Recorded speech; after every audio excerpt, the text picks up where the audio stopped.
Hi there and welcome. Welcome to our webinar about building emotional resilience during cancer treatment. My name is Laura Magnuson. I'm the VP of Clinical Engagement at Talkspace, also a licensed associate marriage and family therapist in the state of Arizona. And I am joined by my colleague, Taylor. Taylor, do you want to introduce yourself? Sure. Hi, everyone. Thank you so much for being here today.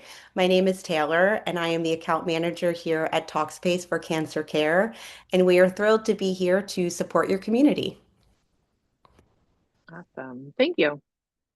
So thanks for joining. If you wanted to interact in today's webinar, you can do so via the chat, and we will be able to see any questions that come in that way as well. But today we're going to be talking about emotional resilience. So starting off with what is emotional resilience? We'll speak about emotional challenges that may appear in your cancer journey or your loved one's cancer journey. We'll speak about strategies for building emotional resilience and walk you through a couple different exercises. We'll have some time for reflection and personal integration. And then at the end, we'll also share some resources. So starting off with what is emotional resilience? Well, it's really this process of adapting well in the face of adversity, trauma, tragedy, threats, or significant sources of stress.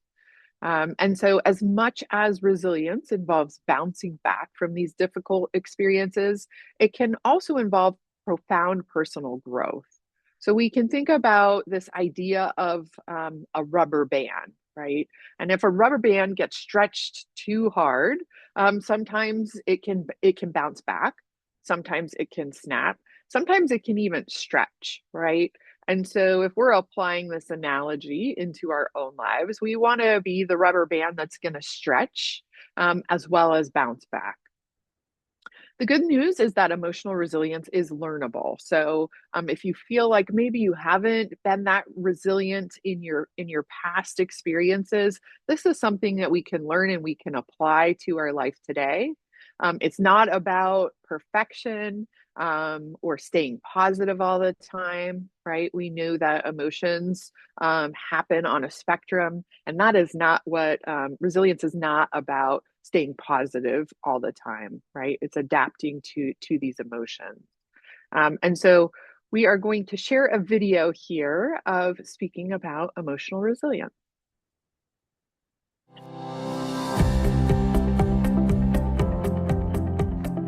So, emotional resilience is the capacity to bounce back from difficulties. It's a term that's often used in positive psychology. And if we look at the difference between mainstream psychology and positive psychology, mainstream psychology looks at what is wrong with us and how to make it better, whereas positive psychology looks at what is right and how to strengthen that.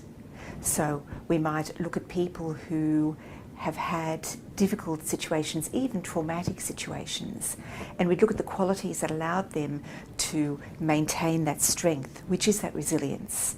And then those are the qualities that we might bring to other people who perhaps don't know how to use those qualities. The fact is, we all have strengths. We all have these various qualities that it can allow us to bounce back from adversity, but we don't always know how to use them. And some people know, some people just innately know, and others need to learn. But it's a bit like playing a musical instrument. We can all sort of pick out a few tunes. But some people know how to just play and have a natural talent, and others can learn. It's the same with emotional resilience. If you think of an elastic band that stretches, and then sometimes when it's been overstretched, it doesn't bounce back properly. But other times it just goes and it goes back to its original size. That's what resilience is about, that capacity to bounce back from adversity. Let's face it, we all have difficult situations in our lives. No one is going to escape this life without drama, without stress, without pain, without grief, without sorrow. Those are all normal human emotions. The trick is just how to survive them and move on, even grow from them. All right. So, chances are that you're experiencing a variety of feelings related to your cancer diagnosis or your loved one's cancer diagnosis. It's very typical that these emotions, these feelings change, um, possibly many times throughout the day, even the hour. And so, what you're seeing on this slide is really this emotion wheel. I think oftentimes it can be difficult to understand or put our finger on exactly what we're feeling. And so being able to look at an array of different words that match up with feelings can be beneficial for us to really pinpoint what we're feeling and then be able to verbalize that, accept that, and then figure out what do we do with these feelings. And so in the center of that wheel, you can see all of kind of the big feelings, if you will. And then things get broken out even more. So if you know that you're feeling sad, right, for example, then you could look at some of these other words that are associated with feeling sad, like lonely, vulnerable, despair, guilty, depressed, or hurt. And then there's even some offshoots of those words if you want to get use a different type of word or even get maybe a little bit more specific. So just always good to kind of share this emotion wheel to help you really pinpoint what you might be experiencing or feeling. So, what are some of those common emotional uh, changes or challenges that you have had in your cancer journey? Well, some typical ones are fear of recurrence. So, there might be some anxiety about cancer returning. If maybe you've gone through treatment, you have some concern about it coming back.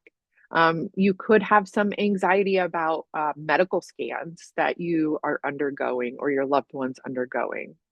And then also, what about new symptoms? Is this related to a cancer diagnosis or is this something that's separate, right? All very typical feelings that you might be experiencing.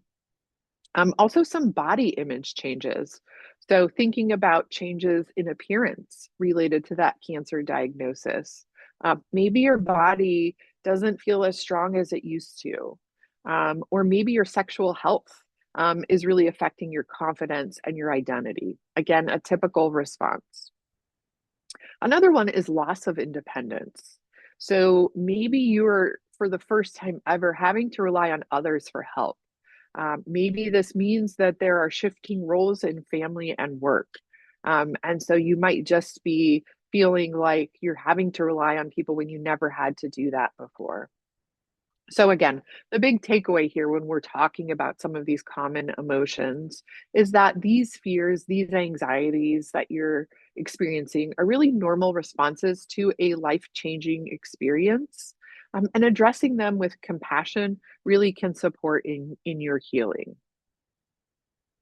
So, what are some things that we can do to build emotional resilience? Well, we can practice mindfulness and grounding, and we're going to walk through several different exercises here in a moment. We can also look at cognitive reframing and self talk. What kind of things are happening in your brain, or what are the messages that you're telling yourself? We'll talk about that some more. As well as what about your connection and your support? Is there room in your life to build on these connections or increase your level of support? What about body image and self-compassion, the way that you're treating yourself, right? And self-care. And then what are you thinking about when it comes to meaning and purpose?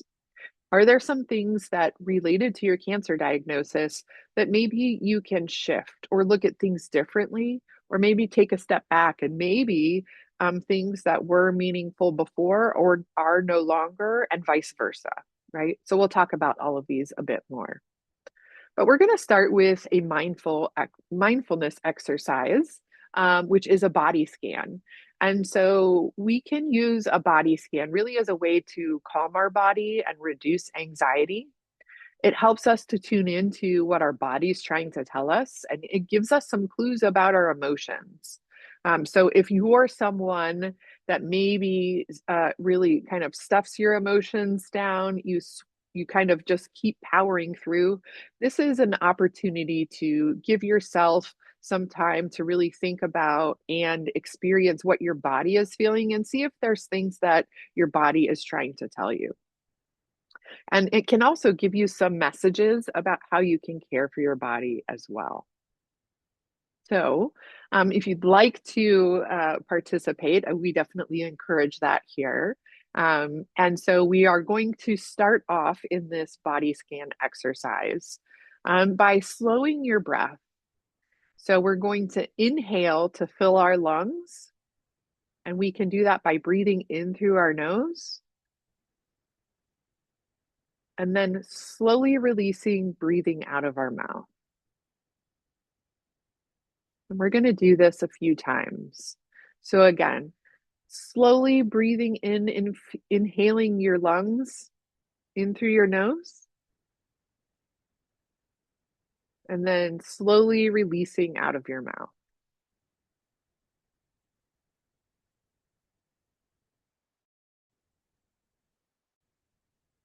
And as you felt like you've been able to slow your breath down, we're going to start to shift our attention from our breath into our body. We're going to do this one part at a time. And as we do this, we are going to observe what our body is feeling. We're going to do this by scanning from our toes to the top of our head and really kind of taking note of the sensations that you're feeling in each body part, whether that's hot or cold or itchy or tense. And we're not going to judge how our body feels. We're really just observing. And if a distracting thought interrupts while we're doing this, that's okay. That's typical. We're going to notice it briefly and then allow it to pass through our mind. And then once you reach your head, you're going to continue scanning your body slowly back to your toes, just noticing the physical sensations in each part. So I'm going to give a minute here for you to really focus on scanning your body.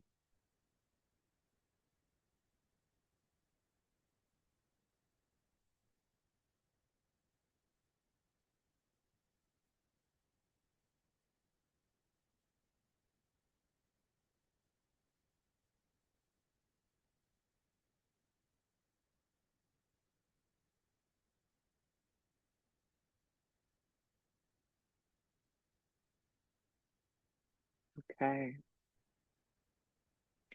So hopefully you were able to take some pieces there from that and recognize some different feelings that you're having in your body. And we're going to talk a little bit more too about what you do with that throughout the session here. But another exercise that can be really beneficial to help ground you in a moment or bring you into the current state instead of maybe being stuck in your head, thinking about all of the things that you might be encountering, is a 5, 4, 3, 2, 1 grounding exercise. And so we are going to use all of our senses to engage at this moment. We're going to go through each sense individually and name internally or out loud what you notice. And so we're going to start by being able to name 5 things that you see near you.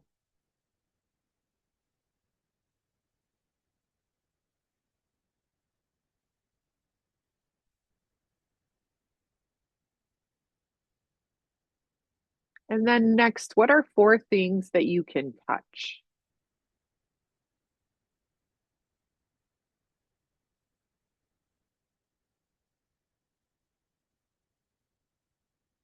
And 3 things that you can hear.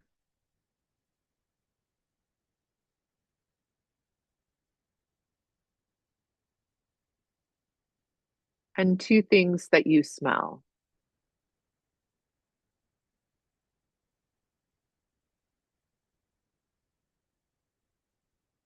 And lastly, naming 1 thing that you can taste.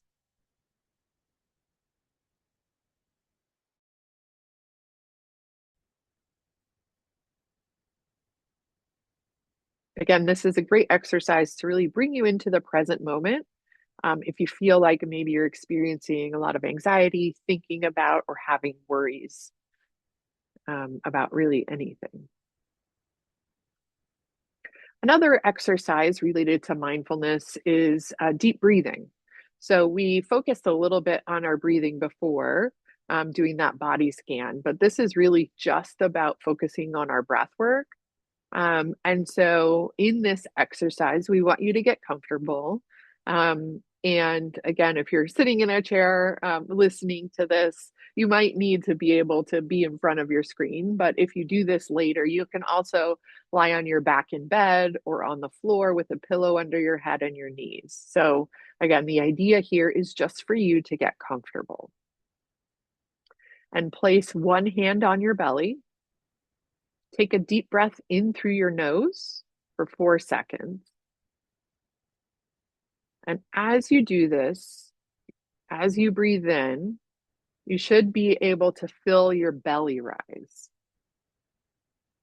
And we want to let our belly fill with air. And then we're going to breathe out through our mouth for 4 seconds. So again, it's in through our nose for 4 seconds and out through our mouth for 4 seconds. And we're going to do this 4 times.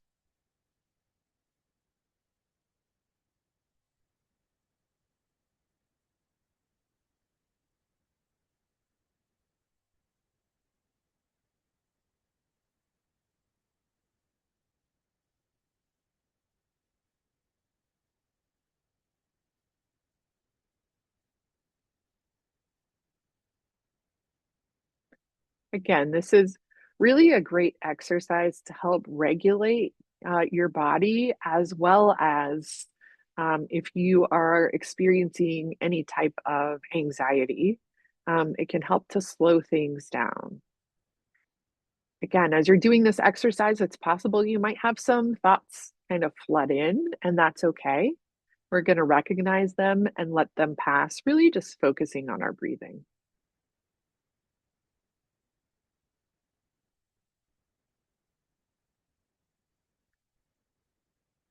Okay, so we worked through some mindfulness activities, and now we're going to talk about cognitive reframing and self-talk. So again, in this exercise, we're really thinking about what are some unhelpful thoughts that maybe you're saying to yourself. Maybe it's something like, I'm not who I used to be. And we can reframe that thought with compassion by saying, my body is healing and adapting.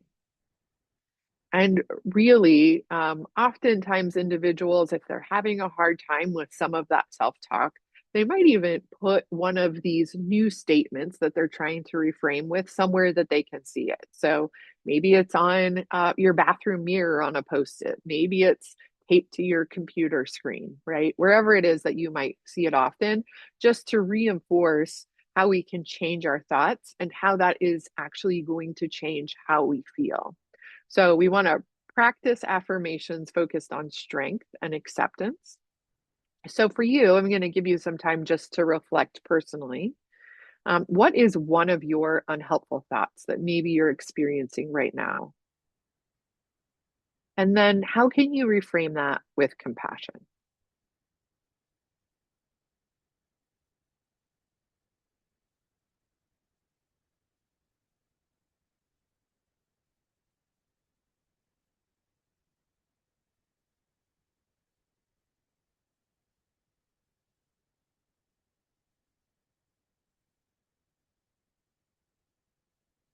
All right. Another piece in building resilience is related to connection and support. And so it's so important that we think about our friends and our family. And oftentimes, when we think about our cancer journey, it can be difficult, right, to really communicate what your needs are and what you're feeling. Because maybe this is a different version. Maybe this isn't something that you used to do. But we know that open communication about needs and feelings can be really beneficial for you getting, again, what you need. So, starting off a statement with what helps me most right now is fill in the blank, right? You can share your journey and what you're experiencing, and then seek emotional support from loved ones. If you want to continue to build your circle, right, there's lots of additional supports that are available as well outside of friends and family.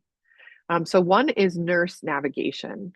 And so nurses are very well equipped with helping through with the shock of a diagnosis. They can help you support your decision making. They can connect you to additional support and resources that might be specific to exactly what you're going through.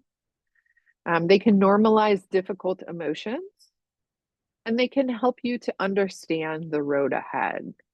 So again, nurse navigation is a great additional support. You can also connect with others who understand the journey. And so there's a variety of different support networks that are available. Oftentimes you can find those at different medical centers as well.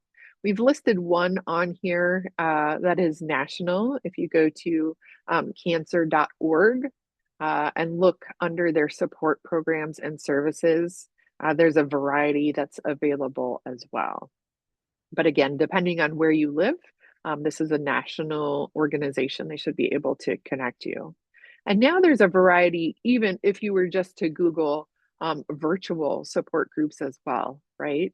So depending on the diagnosis, maybe what kind of cancer it is that you've been diagnosed with, different support groups to support that specific need. All right, so body image and self-compassion, right? We know that obviously with a cancer diagnosis, that means that things are changing in your body related to your treatment. And so it's really important that we acknowledge grief over changes without self-judgment, right? It's okay to grieve these changes that we're experiencing. And we can explore self-care through gentle movement, massage, or creative expression, whatever feels the best to you, right? Whatever is going to meet your needs is the goal here. And then practice gratitude for your body functionality rather than just the appearance alone, right? We can have gratitude that our body is fighting and adapting through different treatments. And some of our responses, again, right, are beneficial. So focusing on how our body is functioning over the appearance can be beneficial as well. All right, so meaning and purpose. Again, this is something that can change over time, but we can reflect on what gives life meaning now. Is it relationships or creativity, advocacy, or quiet moments? And so some find it beneficial that they journal in the morning or before they go to bed at night. And so some things that we can think about if journaling is something that speaks to you is, what has this experience taught me about strength? And what does healing mean to me beyond physical recovery? Right? These are some great questions that can help us be able to reflect about our meaning and our purpose. So, encourage you to think about those questions.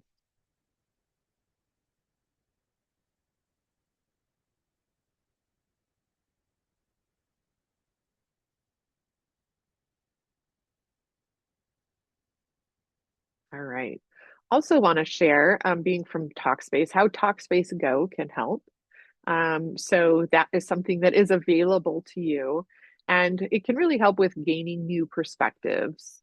So listening to different sessions that are happening, reading and learning about yourself, helping to understand maybe how you can reframe some of your thoughts as well. These are action-driven strategies that are available to you that can help build healthy habits and routines, can strengthen communication skills, and can help you to practice confidence and self-advocacy. So again, some different benefits of utilizing Talkspace Go. So some key takeaways for us today is that emotional resilience is something that we can learn, right? So if you feel like maybe you are struggling, you feel like you're not able to bounce back or stretch or grow, it's something that we can learn, and we can start to utilize some of the different techniques that have been provided here today. It's important that we recognize that it's typical to experience a variety of emotions, and you can start practicing emotional resilience today. Your self-talk can assist in regulating your emotions as well. And understanding your meaning and purpose through your cancer journey can aid in daily focus. You don't have to be in a crisis to reach out to a therapist for support. Again, regardless of the supports that are available to you, whether it be family or friends, we can also expand that circle, right, into many individuals that are able to assist, therapists being one of them.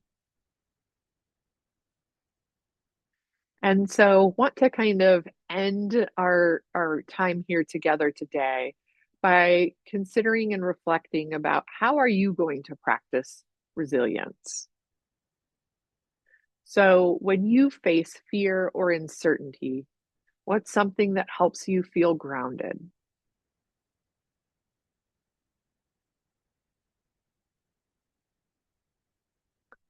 And then remembering resilience isn't about bouncing back to who you were.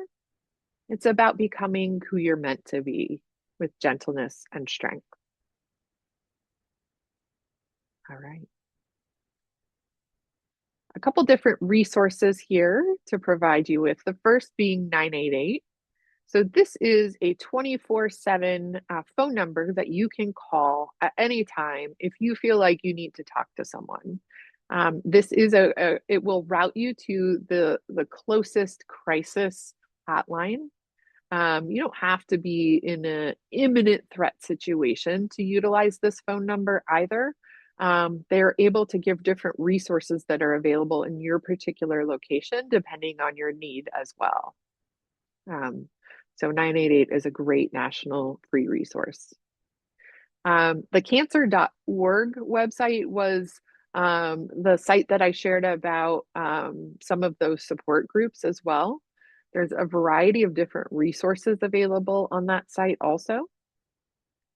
And then at Talkspace, we have a blog that has so many different topics related to assistance with parenting, or what does my mental health diagnosis mean, or how can I talk to my kids about, some gun violence at school. Just a huge variety of different topics there, written by clinicians. And so I have just highlighted a few of the topics that we have related to cancer. You do not have to be utilizing Talkspace services to access these resources, but they're great articles that oftentimes have additional resources as well. So one is how to cope with a cancer diagnosis. One is how to tell people that you have cancer. And then there's another article about cancer mental health tools that you can access as well.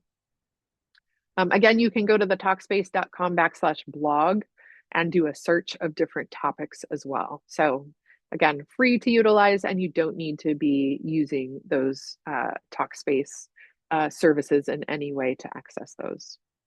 So again, thank you so much for your time here today. Hopefully with the remainder of the time that you have here, you're able to practice some of those skills that you've learned today and identified at least one that you can utilize in the next 60 seconds when we disconnect here with you. So again, take care of yourself, and thank you so much for joining.